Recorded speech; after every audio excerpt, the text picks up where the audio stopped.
ነገሩ በዝምታ ይጀምራል። ይፋዊ የአዋጅ መግለጫ የለም። ለዓለም የሚተላለፍ ንግግር የለም። እንቅስቃሴ ብቻ። በምሽት የሚጓዙ የጦር ተሽከርካሪዎች፣ ራዳሮች ሥራ ይጀምራሉ። አውሮፕላኖች በተጠንቀቅ ይቆማሉ።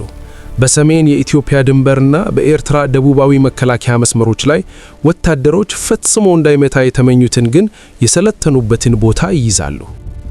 ከዚያም ጎህ ከመቅደዱ በፊት ዝምታው ይሰብራል። ራዳር ማንነታቸው ያልታወቁ አውሮፕላኖችን ያያል።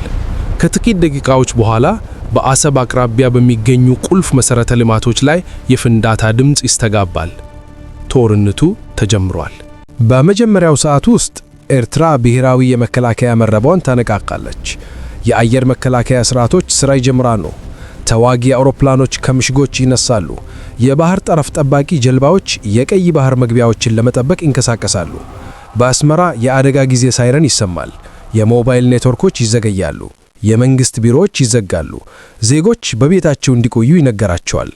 በዚያው ቅጽበት በአዲስ አበባ የኢትዮጵያ ወታደራዊ እዝ ወደ ሙሉ የዘመቻ ዝግጅት ይሸጋገራል። ሜካናይዝድ ክፍሎች ወደ ሰሜናዊ ድንበር መገስገስ ይጀምራሉ። የመደፍ ኃይሎች ይሰማራሉ። የድሮን ክትትል በአፋር ክልልና በባህር ጠረፍ መስመሮች ላይ ይሰፋል። ኢትዮጵያ ወረራ አላወጀችም። የጸጥታ ማስከበር ዘመቻ ስትል ታውጃለች። ነገር ግን ምን እየሆነ እንዳለ ሁሉም ይረዳል። የመጀመሪያው ምዕራፍ በአየር ኃይል የበላይነት የተያዘ ነው። የኢትዮጵያ ድሮኖች የራዳር ጣቢያዎችንና የሎጂስቲክስ ማዕከላትን ያጠቃሉ። የኤርትራ አውሮፕላኖች የኢትዮጵያን የፊት መስመሮች ይመታሉ። ማንም ወገን አፋጣኝ የበላይነት አላገኘም። ሁለቱም ጉዳት ደርሶባቸዋል። ከበረሃ ካምፖች ጭስ ይወጣል። የአውሮፕላን ማረፊያዎች ይፈራረሳሉ። የአቅርቦት መጋዘኖች ይቃጠላሉ። የንግድ መርከቦች ከመንገዳቸው ሲሰቱ ቀይ ባህር ይወጠራል። የመድን ኩባንያዎች ዋስትና ያቆማሉ። የነዳጅ ዋጋ መናር ይጀምራል። የዓለም ገበያ በጥቂት ሰዓታት ውስጥ ምላሽ ይሰጣል። በመሬት ላይ የኢትዮጵያ ኃይሎች በአስቸጋሪ መልክዓ ምድር ወደ ሰሜን ይገፋሉ። የሙቀት መጠኑ ከ40 ዲግሪ በላይ ይወጣል። አቧራ እይታን ይጋርዳል። ተሽከርካሪዎች ይሞቃሉ። የአቅርቦት መስመሮች ይረዝማሉ። ኤርትራ በአሰብ ዙሪያ እና ቁልፍ በተራራማ መንገዶች ላይ የመከላከያ መስመሯን በማጠናከር ምላሽ ትሰጣለች። ስልታቸው ቀላል ነው።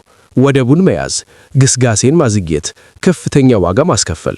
ለአስርተ ዓመታት በወታደራዊ ዝግጅት የቆዩት የኤርትራ ወታደሮች ይመሸጋሉ። ይህንን መሬት ያውቁታል። ለዚህ ሁኔታ ለዓመታት ተዘጋጅተዋል።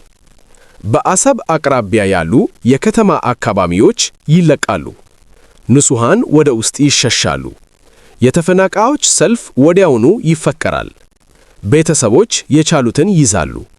ሕፃናት በጋለ አሸዋ ላይ በባዶ እግራቸው ይራመዳሉ። የረድኤት ድርጅቶች እነሱን ለማግኘት ይቸገራሉ። በ48 ሰዓታት ውስጥ ድንበሩ የሰብአዊ ቀውስ ቀጠና ይሆናል። ውሃ ያልቃል። የመድኃኒት አቅርቦት ይጠፋል። የመስክ ሆስፒታሎች ይሞላሉ። በሦስተኛው ቀን የሟቾች ቁጥር በሺዎች ይቆጠራል። ሁለቱም መንግስታት ሙሉ ቁጥሩን አይገልጹም። ማህበራዊ ሚዲያ ባልተረጋገጡ ምስሎች ይሞላል። የሚቃጠሉ ተሽከርካሪዎች፣ የወደቁ ወታደሮች፣ የሚያለቅሱ ንጹሃን። ኢትዮጵያ ተጨማሪ ኃይሎችን ታሰማራለች። ታንኮች ይገሰግሳሉ። ሮኬቶች የኤርትራን መከላከያ ይመታሉ። ኤርትራ አድፍጡ በመጥቃት ምላሽ ትሰጣለች። ውጊያው ጨካኝና የቅርብ ይሆናል። ኮረብታዎች ደጋግመው እጅ ይለዋወጣሉ። ሙሉ ፕላቶኖች ይጠፋሉ። አዛዦች ግንኙነት ለመጠበቅ ይቸገራሉ። በረሃው ሁሉንም ይውጣል። በባህር ላይ ኤርትራ የባህር ዳርቻዋን ለመጠበቅ ትሞክራለች። ኢትዮጵያ የባህር ኃይል ስለሌላት የድሮንና የሩቅ ርቀት መሳሪያዎችን በመጠቀም የወደብ ሥራዎችን ለማስተጓጎል ትሞክራለች። የአሰብ ወደብ ይጎዳል። ክሬኖች ይወድቃሉ። የነዳጅ ማጣራቀሚያ ታንኮች ይቃጠላሉ። ከወደቡ ጥቁር ጢስ ይወጣል። ወደቡ በከፊል ከጥቅም ውጭ ይሆናል። የሚገርመው የጦርነቱ ሽልማት የሆነው ወደብ በራሱ በጦርነቱ እየወደመ ነው። ዓለም አቀፍ ምላሽ በፍጥነት ይመጣል። የአፍሪካ ህብረት አስቸኳይ ስብሰባ ይጠራል። የተባበሩት መንግስታት የተኩስ አቁም ይጠይቃል። አሜሪካና የአውሮፓ ህብረት እገዳ እንዲደረግ ያሳስባሉ። የባህረ ሰላጤው ሀገራት በሁለቱም ወገኖች ላይ ጫና ያሳድራሉ። ነገር ግን የጦርነቱ ፍጥነት ቀድሞኑ ሄዷል። በጦርነት ውስጥ ደግሞ ግስጋሴን ማቆም ከባድ ነው። በሁለተኛው ሳምንት ሁለቱም ኢኮኖሚዎች መጎዳት ይጀምራሉ። ኢትዮጵያ መጠነ ሰፊ ሀብትን ከሀገር ውስጥ ፍላጎት ወደ ጦርነት ታዞራለች። የዋጋ ግሽበት ይጨምራል። በትላልቅ ከተሞች የነዳጅ እጥረት ይታያል። ኤርትራ ሙሉ ብሔራዊ ንቅናቄ ታውጃለች። ወጣቶች ይመለመላሉ።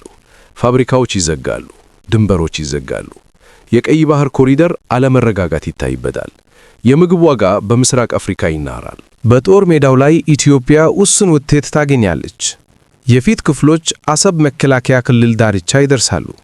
ነገር ግን ኤርትራ ለመንበርከክ እምቢ ግላለች። ያለማቋረጥ መልሶ ማጥቃት ታደርጋለች። እያንዳንዱ ኪሎ ሜትር ሕይወት ያስከፍላል።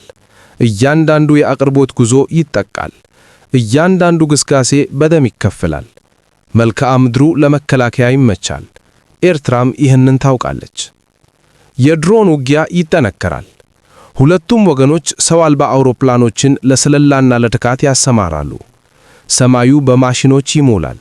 የኤሌክትሮኒክስ ውጊያ የጂፒኤስ ምልክቶችን ያበላሻል። አብራሪዎች በጭፍን ይሰራሉ። ስህተቶች ይበዛሉ። የንጹሃን መኖሪያዎች በስህተት ይመታሉ። ሆስፒታሎች ይጎዳሉ። ትምህርት ቤቶች ላልተወሰነ ጊዜ ይዘጋሉ።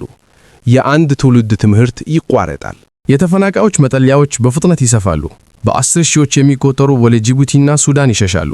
የረድኤት ድርጅቶች የረሃብ አደጋ ያስጠነቅቃሉ። በመጠለያዎች ውስጥ የኮሌራ ወረርሽኝ ይጀመራል። ሕፃናት በውሃ ጥም ይሞታሉ። ጦርነቱ አሁን ስለ ግዛት አይደለም፣ ስለ መኖር ነው። በአራተኛው ሳምንት ማንም ወገን ወሳኝ ድል አላገኘም። ኢትዮጵያ አከራካሪ ቦታዎችን ይዛለች፣ ነገር ግን አሰብን ሙሉ በሙሉ መቆጣጠር አንቻለችም። ኤርትራ ወደቡን ይዛለች፣ ነገር ግን በከፍተኛ መስዋዕትነት። ሁለቱም ወታደራዊ ኃይሎች ዝለዋል። የመሳሪያ ብክነት ይጨምራል። ጥይቶች ያልቃሉ። ሞራል ይቀንሳል። አዛዦች በግል ውጊያው መቆሙን ያምናሉ፣ በይፋ ግን መከተልን ቃል ይገባሉ። ከዚያም ቀጠናዊ ጫና ይጨምራል። ጎረቤት ሀገራት ጦርነቱ ወደ እነሱ እንዳይመጣ ይፈራሉ። የንግድ መስመሮች እየፈረሱ ነው። የውጭ ዲፕሎማቶች በመዲናዎች መካከል ይጓዛሉ። ማዕቀቦች በድብቅ ይወራሉ። ኢኮኖሚያዊ ማገለል ከፊታቸው ነው። በዝግ በሮች በኩል ንግግሮች ይጀመራሉ። ይፋዊ ድርድር አይደለም፣ የጓሮ መስመር ንግግሮች፣ ምልክቶች፣ ቅድመ ሁኔታዎች። ኢትዮጵያ አሰብን ብትይዝም እንኳን ሁልጊዜ ከሚኖር ተቃውሞ አንጻር ይዞ መቆየት የማይቻል መሆኑን ትረዳለች። ኤርትራ ደግሞ የረዘመ ጦርነት የመንግስትን መረጋጋትና የኢኮኖሚ ውድቀትን እንደሚያመጣ ትረዳለች። ሁለቱም የውስጥ ጫና ይገጥማቸዋል። ቤተሰቦች መልስ ይፈልጋሉ። ወታደሮች እረፍት ይፈልጋሉ። በሁለተኛው ወር ዓለም አቀፍ አስታራቂዎች የሰላም ሐሳብ ያቀርባሉ። አፋጣኝ የተኩስ አቁም፣ ወደ ቀድሞ ድንበር መመለስ፣ የሰብአዊ እርዳታ መስመሮች፣ ስለ ወደብ አጠቃቀም ወደፊት መደራደር። ምንም እንኳን ሁለቱም ባይወዱትም አማራጭ ግን እያለቀባቸው ነው። የተኩስ አቁሙ በዝምታ ይታወጃል። ውጊያው ይቆማል። የጥይት ድምፅ ይጠፋል።